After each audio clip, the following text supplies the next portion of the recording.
지난 시간 우리는 아버지를 떠났다가 아버지 집으로 돌아오는 탕자의 비유를 살펴보았습니다. 때마침 추수감사주일이고 총동원 전도주일이었기 때문에 주님 앞에 오신 분들이 우리와 함께 신앙생활하고 구원받기를 원하는 마음으로 말씀을 전했습니다. 이 탕자의 비유는 감동적인 해피엔딩으로 끝나는 것 같았습니다. 우리가 읽진 않았습니다만 오늘 본문 위에 23절부터 24절을 보면 살찐 송아지를 끌어다가 잡으라, 우리가 먹고 즐기자, 이 내 아들은 죽었다가 다시 살아났으며 내가 잃었다가 다시 얻었노라 하니 그들이 즐거워하더라. 이야기가 여기서 끝났으면 얼마나 좋았을까요? 그러나 탕자의 비유는 그 집안에 또 한 명의 아들이 등장하면서 이야기가 계속 이어집니다. 이 아들은 그 집의 맏아들이었어요. 안타깝게도 사람들은 이 맏아들을 집안의 탕자라고 이름을 붙여 주었습니다. 무슨 말입니까?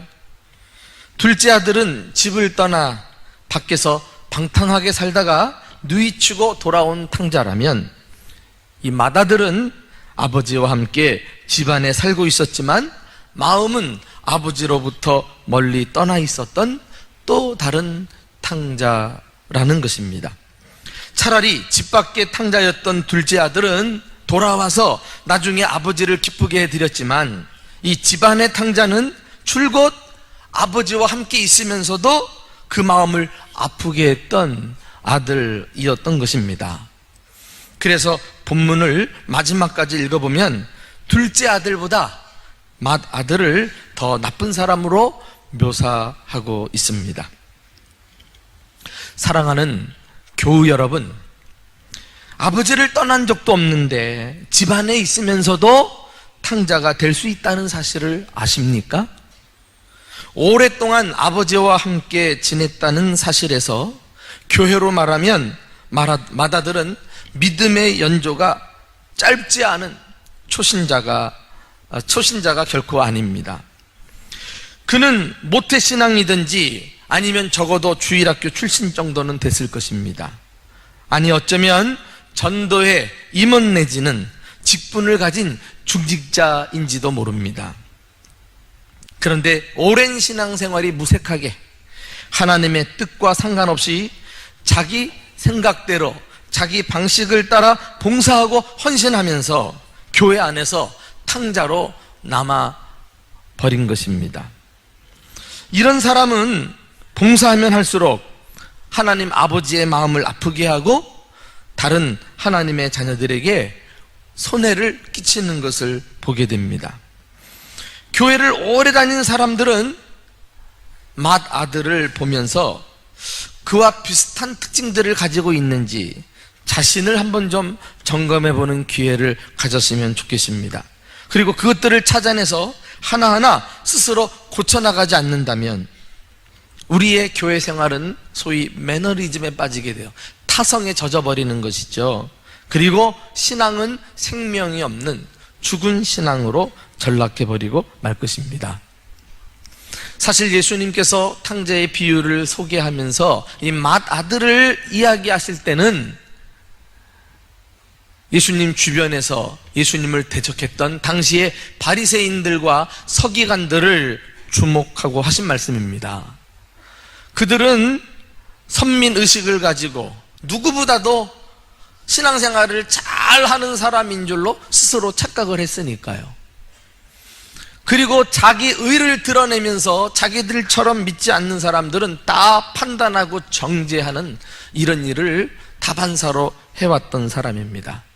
그러나 자기들 스스로는 잘하고 있는지 몰라도 예수님 보실 때 너희들은 탕자다, 탕자. 지금 이렇게 그들의 잘못을 예수님이 비유를 통해서 신랄하게 지적하고 있는 것입니다. 여러분, 참으로 아이러니하게도 교회 성장을 가로막는 사람은 믿은 지 얼마 안 되는 초신자보다 오래된 교인일 경우가 많다는 사실을 아십니까? 초신자는 둘째 아들처럼 막 아버지께로 돌아와서 구원받은 기쁨과 감격을 가지고 열심히 신앙생활을 합니다. 모르는 게 많으니까 성실히 배우려고 하지요. 그러나 오래 믿은 사람들은 자칫 잘못하면 교회를 다니면서 좀처럼 감동을 받질 못해요.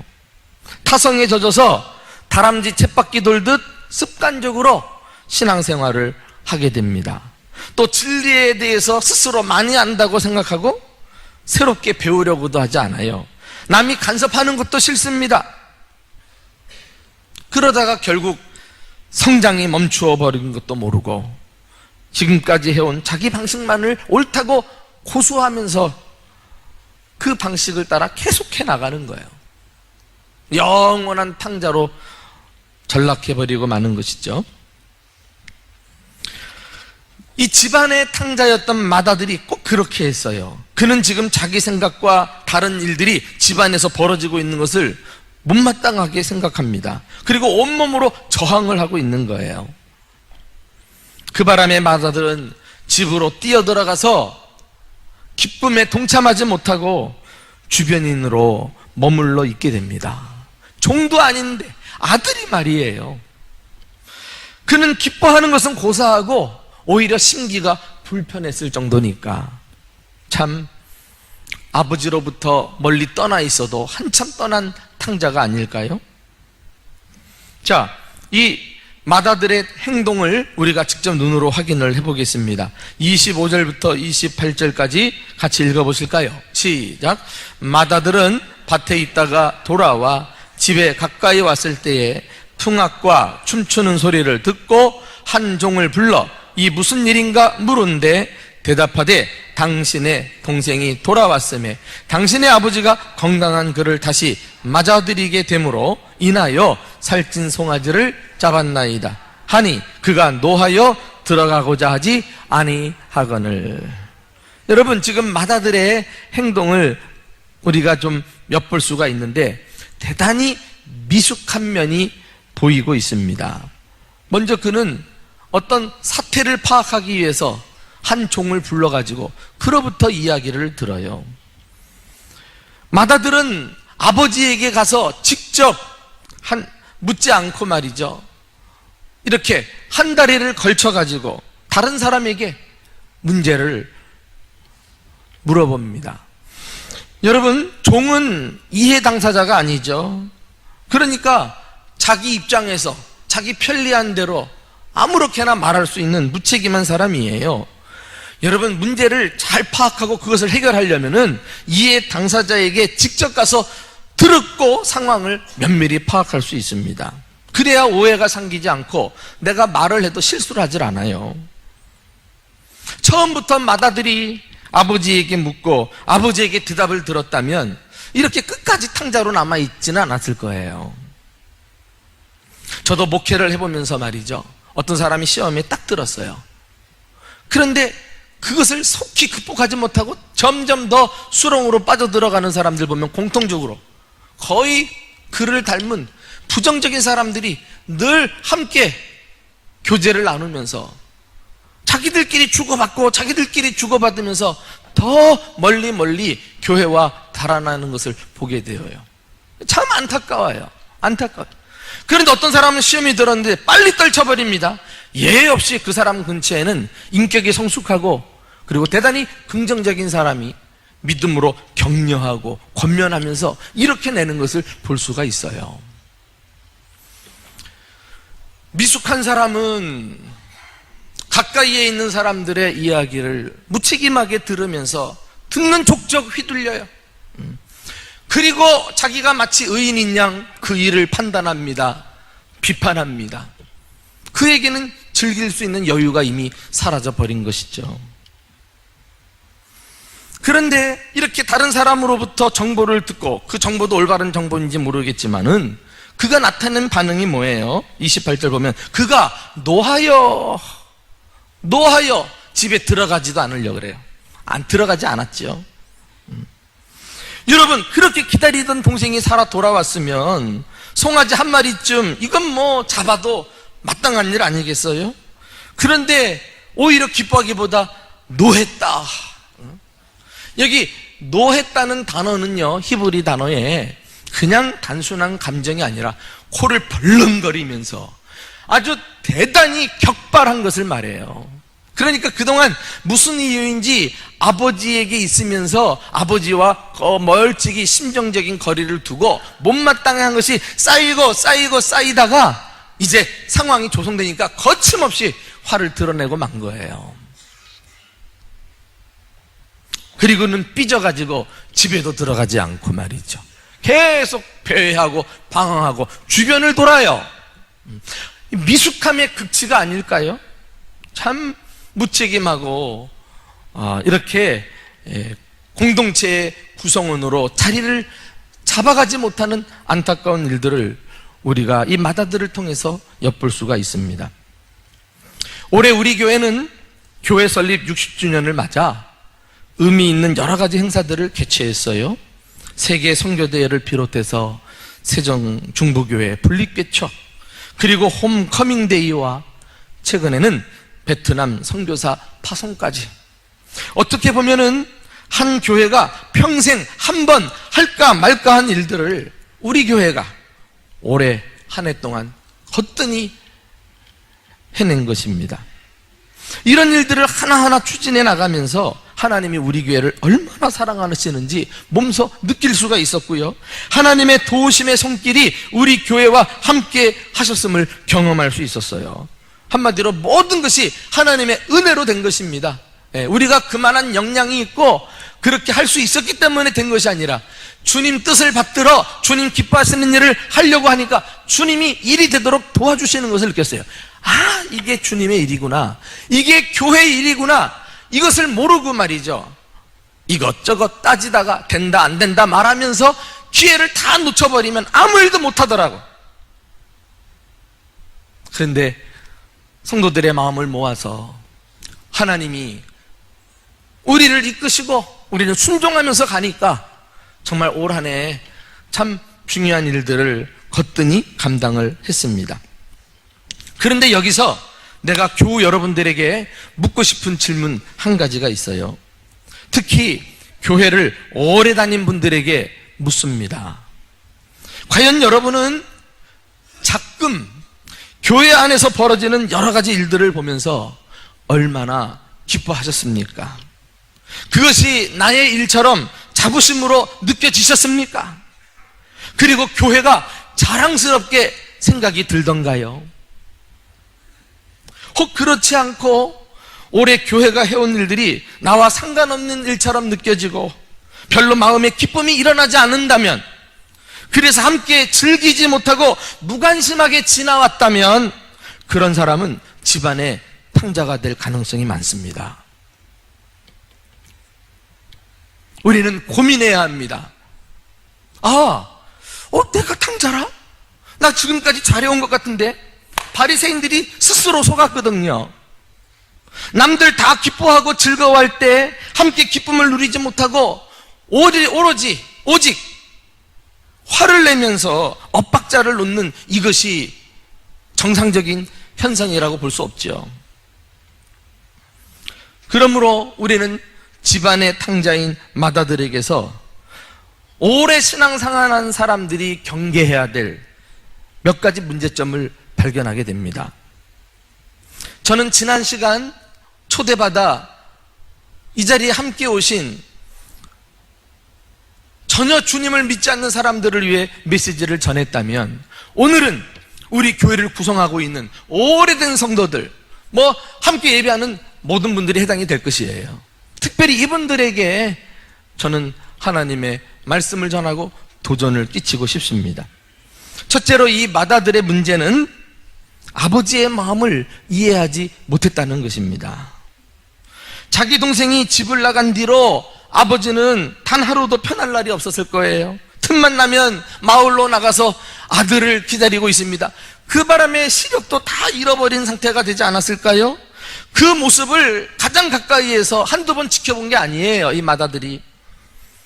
그런데 참된 아들이라면 아버지 마음을 이해하고 집 나간 아들이 돌아왔을 때 함께 기뻐하면서 춤추고 뛰놀아야 되지 않을까요? 그런데 그 기쁨에 동참하지 못하고 엉뚱한 사람 불러다가 이야기를 듣고는 화를 벌컥 나고 그리고 들어가지도 못하고 아들이 겉돌고 있다니요. 참 고집도 지독스러운 고집이에요. 이렇게 사람은 한 번, 두 번 습관적으로 자기 방식대로 살다가 계속 굳어지면 그걸 내려놓기가 쉽지가 않아. 자존심 가지고 끝까지 가는 일이 참 많아요. 나는 오늘 이 말씀이 정말 여러분들에게 생명력 있는 말씀이 되어서 사람의 말로 받지 아니하고 주님의 말씀으로 받고 내가 정말 지금까지도 잘해왔지만 더 오류에 빠지지 않도록 이 말씀에 순종하고 정말 하나님의 자녀답게 마지막까지 신앙생활을 잘하는 저와 여러분 될 수 있기를 주님의 이름으로 축원합니다. 여러분, 이 집안의 탕자가 놓쳤던 게 뭐예요? 함께 있던 아버지 마음을 그렇게 헤아리지 못했어요. 아버지의 마음은 단 한 가지, 죄인이 구원받고 아버지에게 돌아오면 그거로 기뻐하는 거예요. 우리 하나님 아버지는 오직 한 가지로 하나님의 백성들이 구원받은 것에 대해서 감격하고 다른 불신 영혼들이 구원받아 주님께로 오는 모습을 보면서 함께 즐거워하는 거, 나는 이것이 천국 기쁨이 아닐까요? 죄인이 돌아올 때마다 천국에서 잔치가 벌려질진데 그것을 이 땅에서 맛보는 것이 교회 공동체가 아닙니까? 그런데 교회를 이루고 있는 성도들 가운데 내가 구원받은 것에 대한 감격도 사라지고 남들이 구원받아 오는 것에 대해서도 감동이 없다? 그거 정말 심각한 신앙의 위기가 온 거예요. 이 아버지가 맏아들에게 직접 했던 말을 보면 아버지 마음이 잘 드러나 있습니다. 우리 한번 31절, 32절을 다 같이 읽어보실까요? 자, 시작. 아버지가 이르되 예, 너는 항상 나와 함께 있으니 내 것이 다 내 것이로되 이 내 동생은 죽었다가 살아났으며 내가 잃었다가 얻었기로 우리가 즐거워하고 기뻐하는 것이 마땅하니라. 예. 나는 이 맏아들에 대해서도 아버지가 아버지 마음을 보여주는 장면에서 너무 큰 감동을 받았어요. 여러분, 둘째 아들이 돌아올 때도 아버지가 먼저 보고 달려갔잖아요. 그런데 이 맏아들도 주변에서 뱅글뱅글 겉돌고 있을 때 아버지는 충분히 종을 시켜가지고 아들을 데려오게 할 수 있어요. 근데 아버지는 그렇게 하지 않았다니까. 여기 보니까 아버지 자신이 직접 나갔어요. 28절에 아버지가 나와서 권했어요. 사랑으로 권면한 거죠. 그러면서 얘야, 항상 너는 나와 함께 있으니 내 것이 다 너의 것이 아니냐. 그렇게 함께 지내다가 구원받은 사람들이 나에게 올 때 우리가 그 일로 인해서 기뻐하는 거, 이게 아버지의 마음이란다. 지금 그 뜻을 전하고 있는 거거든요. 여러분, 신앙생활 잘하는 게 뭡니까? 이런 아버지의 마음을 이해하고 그 아버지의 마음을 가지고 아버지와 함께 신앙생활 잘하는 거, 이것이 최고의 믿음인 줄 믿으시기 바랍니다. 예. 그러면서 아버지의 것을 우리가 다 누리며 사는 거예요. 그 자체가 즐거움이고 그 집에 주님과 함께 있는 것 자체가 축복이라는 사실을 우리는 깨달아야 합니다. 근데 이 사실에 대해서 감동이 사라지고 이것이 기쁨인지 이것이 축복인지 점점 그 의식이 희박해진다면 우리가 집안의 탕자로 전락할 수가 있어요. 우리가 오랫동안 세계 선교대회를 하고 이것은 우리의 마음이 아버지의 마음을 가지고 세계 열방에까지 다 있다는 것을 보여주는 상징적인 사건 아닙니까? 세종시의 세종중부교회를 개척한 거, 그건 60년 된 교회지만은 건강한 교회라는 상징적인 사건이 아닐까요? 더 늦기 전에 교회가 교회를 낳음으로써 지역사회를 축복하고자 하는 아버지 마음을 나타낸 사건이라고 볼 수 있어요. 홈커밍 데이는 어떠합니까? 참 우리 교회를 기억하고 오래된 성도들과 목회자들이 꾸역꾸역 우리 교회 찾아오는 것을 보면서 내가 놀랬다니까. 그리고 기존의 성도들과 함께 아름다운 교제를 나누면서 자, 행복한 밤을 보내는 것을 내가 지켜보았어요. 이것은 교회가 사랑으로 하나가 된 증거가 아니겠어요? 홈커밍 데이를 하고 싶어도 교회의 마음이 나누어지면 하질 못해. 그리고 성도들이 다시 찾아올 일도 없어요. 근데 이런 모든 일을 해낸 것이 얼마나 우리 교회 안에 아버지의 마음이 흘러가고 하나님 기뻐하시는 일을 행하고 있는 교회인지, 그러니 얼마나 기쁘지 않을 수 있습니까? 참 복된 그런 교회라고 할 수가 있어요. 여러분, 혹시 이런 즐거움이 남의 일인 양 자신에게 와닿지 않고 그냥 내 방식대로 내가 신앙생활 하는 것으로 만족하고 계신다면 더 감동이 사라지기 전에, 더 내가 구원받은 감격이 점점 희박해지기 전에 속히 주님 앞으로 가까이 나아가서 구원의 감격과 또 나를 통해 날마다 새로운 생명들이 주님 앞에 나아오는 축복을 함께 누리며 살아가는 저와 여러분이 되시기를 주님의 이름으로 축원합니다. 두 번째, 마다들은 자신에 대해서 잘못된 정체성을 가지고 살았어요. 그는 자신을 자녀로서가 아니라, 아들로서가 아니라 종으로 스스로 여기고 살았으니까요. 자, 우리 그 아들의 말을 직접 들어봅시다. 29절이에요. 시작. 아버지께 대답하여 이르되 내가 여러 해 아버지를 섬겨 명을 어김이 없거늘 내게는 염소 새끼라도 주어 나와 내 벗으로 즐기게 하신 일이 없나이다. 내가 여러 해 아버지를 섬겼다. 이 말을 직역하면은 여러 해를 당신을 위해 종으로 살았습니다, 이런 뜻이에요. 섬겼다는 말이. 그러니까 그는 아버지 집에 살면서 아버지가 사랑하는 아들로서가 아니라 주인을 섬기는 종으로 그렇게 아버지와 멀찍이 거리를 두면서 지금까지 살아왔다는 충격적인 고백인 것을 알게 됩니다. 그러니까 아버지는 맏아들을 사랑으로 대했는데 맏아들은 그 아버지의 사랑을 접수하지 못하고 계속 주변에서 빙글빙글 도는 거예요. 그리고 자꾸 상처가 쌓이고 자꾸 스스로 힘들게 살다가 그 동생 돌아온 결정적인 순간에 기뻐해야 되는데 화를 폭발해버리다니요. 누가 종으로 살라고 했던가요? 내가 볼 때는 이 아버지는 권위적인 아버지가 아니에요. 자신을 희생하고라도 아들을 살려내는 아버지입니다. 그러니까 아버지가 너 종처럼 나한테 꼼짝 말고 내가 하라는 대로만 해라 이렇게 명령할 사람도 아니에요. 자기 스스로 자기를 종으로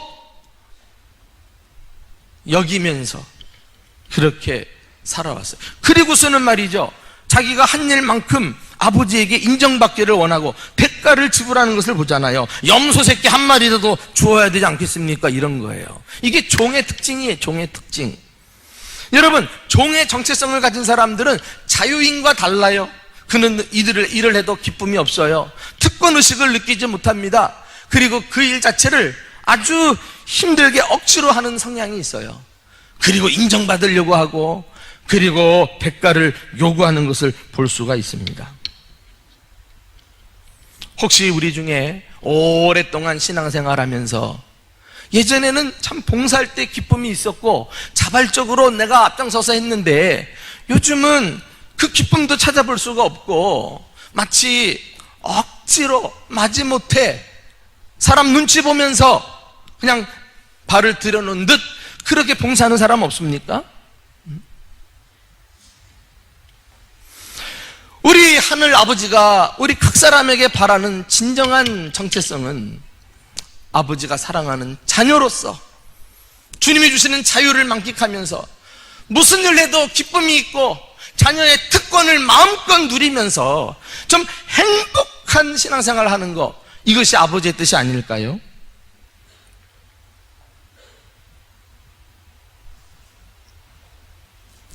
내가 오랜 신앙생활을 해오는 동안에 언제부턴가 일을 하면서 기쁨이 사라지고 동사가 버겁게 느껴진다면, 여러분들이 속히 그 잘못된 상황 속에서 돌이키지 않는다면 여러분 계속 집안의 탕자로 굳어져 버리고 말 것입니다. 기억하십시오. 하나님은 우리를 마귀의 종으로서 고통당하던 사람들을 건져내서 당신의 자녀로 삼아주셨는데, 우리가 또 나를 구원하신 하나님을 두려워하면서 마치 종처럼 살아갈 이유가 없지요. 오늘 우리 하나님을 다시 한번 가장 자상하고 선하시고 사랑스러운 아버지로 그 관계를 회복하고 주님 안에서 자유함을 만끽하는 진정한 성도들이 될 수 있기를 예수님의 이름으로 축원합니다. 마지막으로 이 마다들은 자기 동생을 인정하지 않았어요. 하나님과의 관계에서도, 자기 자신과의 관계도, 그리고는 결국 이웃과 자기 동생과도 관계가 다 끊어져 버리고 말았잖아요. 마다들은 아버지 앞에서 자기 동생을 맹비난하기 시작합니다. 자, 어떻게? 30절 말씀 한번 볼까요? 30절. 자, 시작. 아버지의 살림을 창녀들과 함께 삼켜버린 이 아들이 돌아오매 이를 위하여 살찐 송아지를 잡으셨나이다. 나는 염소 새끼도 안 주고, 뭐 이러는 건데. 그런데 여기 마다들이 자기 동생을 뭐라고 불렀어요? 이 아들이 돌아오는데, 원문에 보면은 당신의 아들이 돌아왔는데도 그렇게 잘해주고 나는 이렇게 홀대한다, 이런 말이에요. 탕자를 자기 동생으로 끌어안아서 함께 기뻐하기보다, 보호하기보다도 완전히 자기와 무관한 사람처럼 한 다리 건너가지고 당신의 아들이, 이렇게 냉정한 마음을 보이고 있어요. 이것이 집안의 탕자인 사람의 의식입니다. 여러분, 그때 아버지가 마다들에게 한 말씀이 있죠. 여기서도 아버지의 마음이 여실히 드러나는데 32절 보시면은, 이 내 동생은 너의 동생이다, 너의 동생. 아버지는 내 아들이 죽었다가 살아났는데 뭐가 기뻐하는 게 잘못이냐, 이렇게 말할 수 있는데, 좀 이 마다들 보고 깨닫도록 두 사람을 사랑으로 엮여내는 이 아버지의 마음을 볼 수가 있잖아요.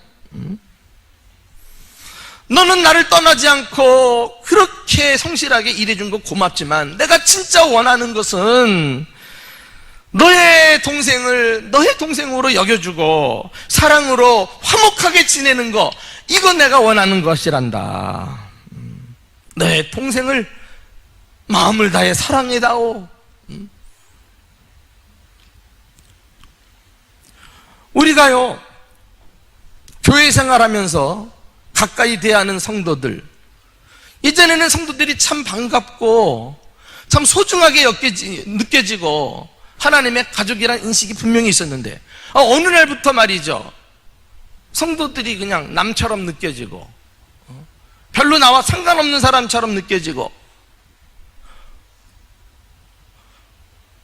그 신앙생활 오래 하면서 성도들을 다 품어주고 사랑으로 끌어안아주고 해야지 정상인데, 나의 의만 내세우고 나와 다른 사람들은 사랑이고 뭐고 비난하고 판단하고 정죄한다면, 이거 신앙의 위기가 찾아온 거예요. 이 마다들이 자기 동생에 대한 이런 의식이 없으니까 함부로 평가하는 것을 보세요.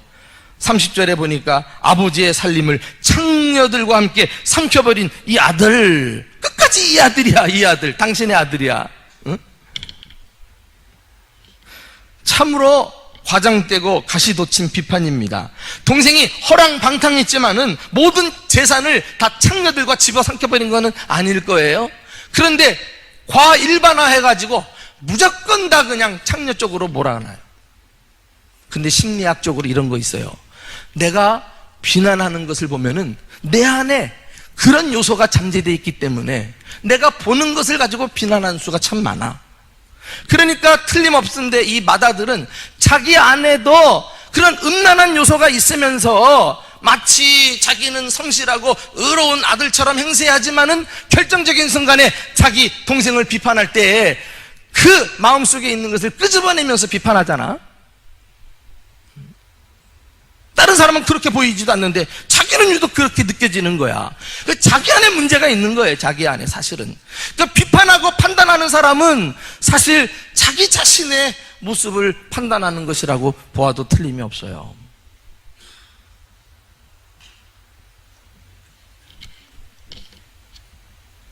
여러분, 교회 안에서 성도들과 성도들이 이런 식으로 관계를 맺고 산다면 그게 교회가 제대로 서겠어요? 전부 다 자기 느낌대로 자기 안에 있는 것을 가지고 쉽게 말하고 정죄하고 하는 일을 칭찬하지 못하고 남의 얘기 듣고서 다 비판한다면 그게 교회냔 말이에요. 근데 아까도 말씀드렸지만 교회가 이런 시험 드는 게 초신자 때문에 들질 않아. 오래된 성도들, 앞장서 봉사하는 사람들이 자기가 어둡잖니 안다고 자기 안목에서 남에게 듣는 것 가지고 합해가지고는 그냥 막 비판해 드려보니까 누군들 그렇게 해서 살아남겠어요?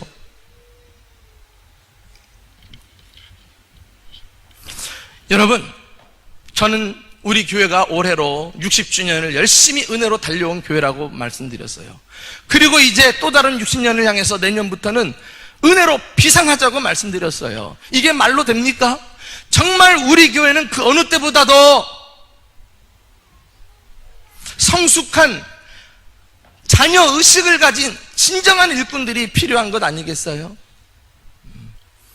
혹이라도 지금껏 오랫동안 신앙생활 해오면서 중심에 다가오지 못하고 주변에서 겉돌고 있던 일꾼들이 있다면 이제는 자기 틀을 내려놓고 어린아이같이 순전하게 성도들과 함께하면서 판단하고 비난하는 것을 그치고 즐거움을 가지고 다시 감격 속에 열심히 신앙생활하는 이런 자리로 나아가야 하지 않을까요? 그런 일꾼들이 모이고 공동체를 이룰 때 그런 교회가 은혜로 비상하는 공동체가 될 줄로 믿습니다. 이렇게 막 은혜로 비상하는 성도들, 교회가 막 행복한데 그분들의 개인과 가정과 생업은 어찌 복을 안 받겠어요? 그러니까 우리가 이 어려운 시대를 살아가는 방법은 먼저 교회 생활 제대로 하고, 그래서 교회를 통해서 영적인 혜택을 누리고 우리 생업에 하나님이 얼마나 축복해 주시는가를 경험하는, 이것이 진정한 신앙생활이라고 할 수가 있어요.